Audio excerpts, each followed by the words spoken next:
Subscribe now and press the bell icon. Never miss an update. नमस्कार, जय माता की। आप सबका स्वागत है हमारे इस चैनल में, जिसमें हम ज्योतिष से जुड़ी हुई, वास्तु से जुड़ी हुई और न्यूमरोलॉजी से जुड़ी हुई विभिन्न प्रकार की जानकारियां प्राप्त करते हैं। उसी सीरीज में आज हम जानेंगे कैसा होता है 7 तारीख के जन्मे व्यक्तियों का स्वभाव, कौन सी वो क्वालिटीज होती हैं जो 7 तारीख वाले जातक के अंदर होती हैं, कौन से वो प्रोफेशंस हैं जिनमें अगर वो जाए तो उसे श्रेष्ठ सफलता मिलेगी, और कौन सी वो अवगुण हैं, कौन से वो अवगुण हैं जिन्हें अगर वो सुधार ले तो उन्हें सफल होने से कोई भी नहीं रोक सकता, कौन सा वो लकी कलर है और कौन सा वो लकी दिन है। आज इन विषयों पर हमारी चर्चा होगी। तो आइए चर्चा करना आरंभ करते हैं नंबर 7 के बारे में। अगर आपका भी जन्म 7 तारीख को हुआ है तो हमारा ये कार्यक्रम विशेष रूप के आपके लिए है, और जिन लोगों का जन्म 7 तारीख को हुआ है आप उन लोगों तक इस कार्यक्रम को अवश्य पहुंचाएं।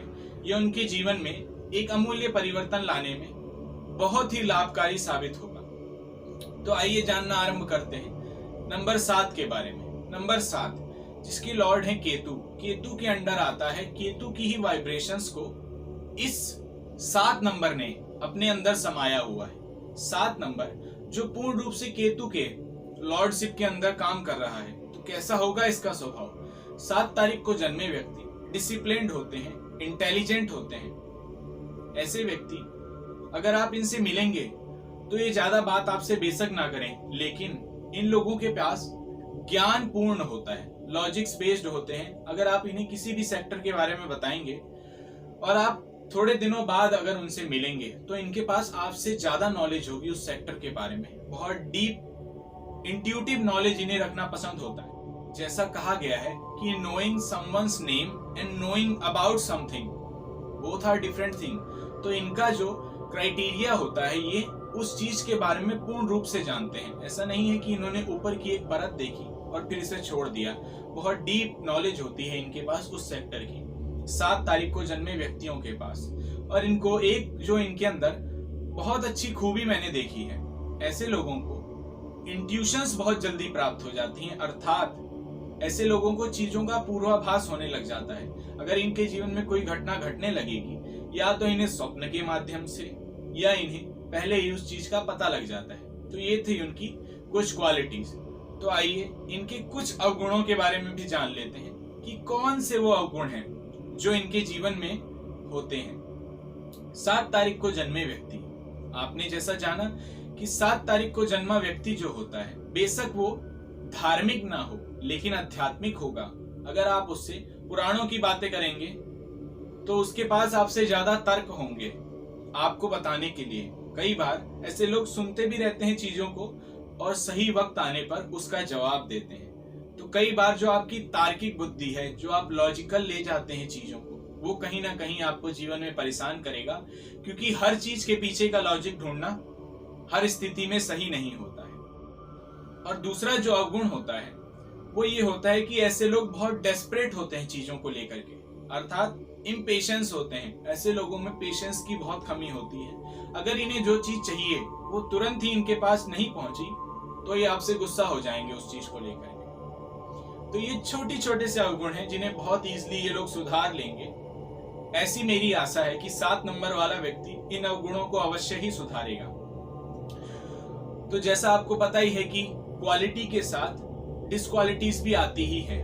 जैसे गुणों के साथ अवगुण आते हैं, वैसे भी 7 तारीख वाले व्यक्ति के अंदर गुण तो बहुत अधिक मात्रा में है। अवगुण केवल यही 2 है कि आपको ज्यादा तार्किक नहीं होना है और आपको जल्दी ही चीजों को लेकर डेस्परेट नहीं होना है। आप अपना पेशेंस जल्दी ही खो देते हैं। आपको चीजों की गहराई में जाना पसंद है, लेकिन उसका रिजल्ट भी आपको बहुत जल्दी ही चाहिए।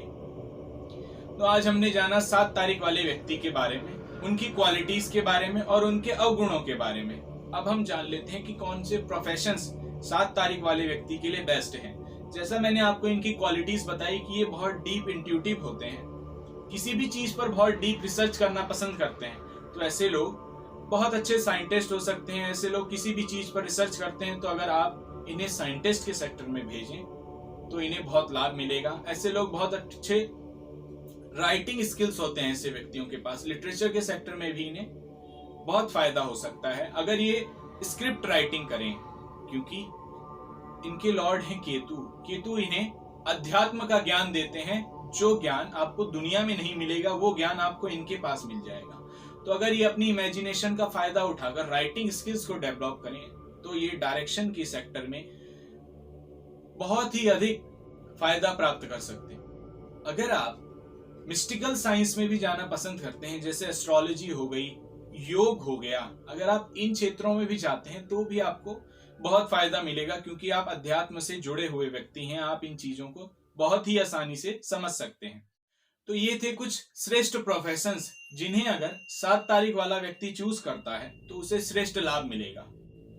तो अब हम जान लेते हैं कि कौन सा कलर 7 तारीख वाले व्यक्ति के लिए बेस्ट है। अगर आप व्हाइट कलर का उपयोग करने लगे, क्योंकि आपके लिए जो लकी डे है वो मंडे है, अगर आप व्हाइट कलर का और लाइट ग्रीन कलर का उपयोग अपने जीवन में करने लगे तो आपके लिए बहुत ही फायदेमंद साबित होगा। तो आज हमने जाना कि कैसा होता है 7 तारीख वाले व्यक्ति का स्वभाव, कौन सी वो क्वालिटीज होती हैं और कौन से वो अवगुण होते हैं जो 7 तारीख वाले व्यक्ति के अंदर पाए जाते हैं। ऐसे ही महत्वपूर्ण कार्यक्रमों के लिए जुड़े रहें हमारे साथ, हमारे इस चैनल पे। जय माता। Subscribe now and press the bell icon. Never miss an update.